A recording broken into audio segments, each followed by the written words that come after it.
नमस्कार, मैं हूं अरशद खान। आप देख रहे हैं एलएमपी न्यूज़।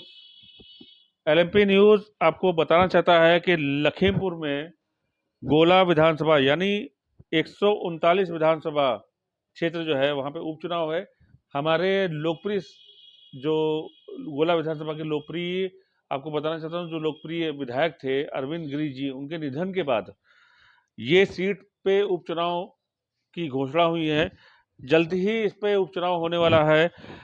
इसी को मद्देनजर रखते हुए सभी पार्टियां, सभी कैंडिडेट, जितने भी कैंडिडेट्स हैं, वो लगातार जो है वो पब्लिक के बीच लगे हुए हैं। उसमें बीजेपी है, आपका सपा है, उसके बाद और भी जो भी विधायक हैं, जो भी निर्दलीय विधायक हैं, वो लगातार पब्लिक के बीच लगे हुए हैं।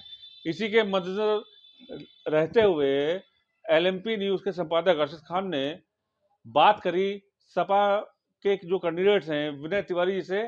आप देखिए। आपको बहुत बहुत मुबारक हो। समाजवादी पार्टी ने आपका भरोसा किया और आपको मैदान में उतारा। कैसी चुनौती देख रहे हैं, कहाँ तक लड़ाई होगी? समाजवादी पार्टी संघर्षों की पार्टी है। माननीय नेताजी ने संघर्षों के दम पर समाजवादी पार्टी को खड़ा किया है और हम लोग हर चुनौती को स्वीकार करने का काम करते हैं। क्योंकि भारतीय जनता पार्टी का जो कुकृत्य रहा है, हम लोग उसी के दम पर चुनाव लड़ने जा रहे हैं और समाजवादी पार्टी ये उपचुनाव जीतेगी। पिछली बार जो गिरी के साथ इलेक्शन जो हुआ था तो बहुत ज़्यादा रेशो नहीं था, अंतर नहीं था उसमें।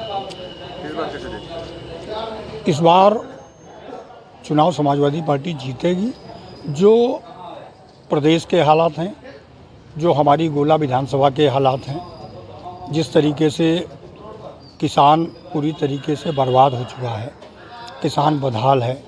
आज के समय में जो जानवर खेतों में नुकसान कर रहे हैं, किसान परमानेंट खेत पर रहने का काम कर रहा है, अपनी फसल बचाने का काम कर रहा है। ये ऐसे मुद्दे हैं कि जो जनहित के मुद्दे हैं।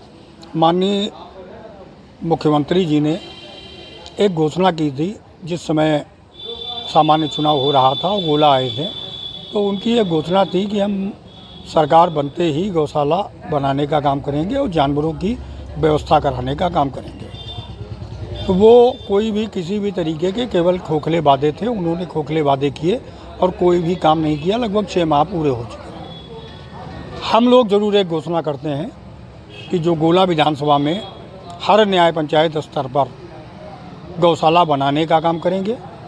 ये हमारा, चूँकि किसान समाजवादी पार्टी किसानों की पार्टी है, युवाओं की पार्टी है और सदैव नेताजी ने हर जाति धर्म में विश्वास रखा है। हर जाति धर्म के लोगों को समाजवादी पार्टी से जोड़ने का काम किया है। हम लोगों ने ये प्राथमिकता के आधार पर यह विचार कर रखा है कि समाजवादी पार्टी गोला विधानसभा चुनाव जीतेगी और जीतने के बाद हर न्याय पंचायत स्तर पर हम लोग गौशाला बनाने का काम करेंगे। मुख्यमंत्री ब्रजेश पाठक जी ने यहाँ आके कहा था कि नैतिकता के आधार पर जो है वो राष्ट्रीय अध्यक्ष की टिकट ना खड़ा करें कैंडिडेट। इसको कैसे देखते हैं? क्या नैतिकता के आधार पर इससे पूर्व में समाजवादी पार्टी के भी विधायक भी दिवंगत हुए हैं। क्या नैतिकता भारतीय जनता पार्टी के अंदर है? जो भारतीय जनता पार्टी परिवारवाद की बात करती थी कि सदैव समाजवादी पार्टी के नेताओं पर एक आरोप लगाने का काम करती थी कि ये परिवारवाद की पार्टी है, तो भारतीय जनता पार्टी के अंदर अगर देखा जाए तो ज़बरदस्त परिवारवाद है। और उसका ही एक नमूना ये भी है कि सामने आपके कि विधायक जी के दिवंगत होने के बाद उनके बेटे को टिकट दिया गया है। नैतिकता का है कि नैतिकता पहले भारतीय जनता पार्टी को सीखने की आवश्यकता है। नैतिकता उनको ही सीखना चाहिए, वो दूसरों को नैतिकता का पाठ पढ़ाने का काम बंद करें। पिछले 2-3 महीनों से देखा गया है कि उप मुख्यमंत्री का जो पद है उसमें कोई भी आ रहा है, चाहे ब्रजेश पाठक जी हो जाए, चाहे केशव प्रसाद मौर्य आ जाए, कोई ना कोई घटना जरूर घट रही है। फिर लखीमपुर में अभी हाल में ही लखीमपुर का दौरा लगा था गोला का, तो एक्सीडेंट हुआ, कई पुलिसकर्मी घायल हुए।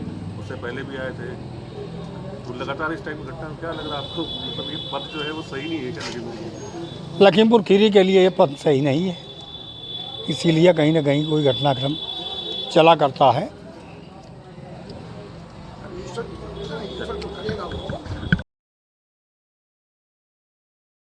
गोला विधानसभा के उपचुनाव में समाजवादी पार्टी के प्रत्याशी विनय तिवारी को विजयी बनाइए।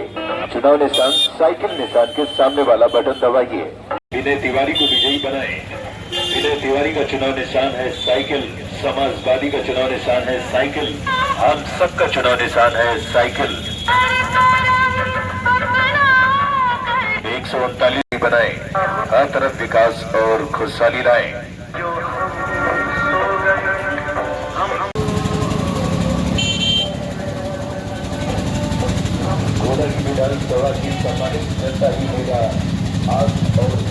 दीपावली की हार्दिक शुभकामनाएं। आज चूँकि चुनावी बेला भी है, इस चुनावी बेला में मैं अपने बुजुर्गों से, अपने युवाओं से, अपनी मातृशक्ति से ये निवेदन भी करना चाहता हूँ कि इस दीपावली के अवसर पर आने वाली 3 तारीख जो अपने छोटे भाई को, अपने सहयोगी को, अपने बड़े भाई को आशीर्वाद देने का काम करेंगे।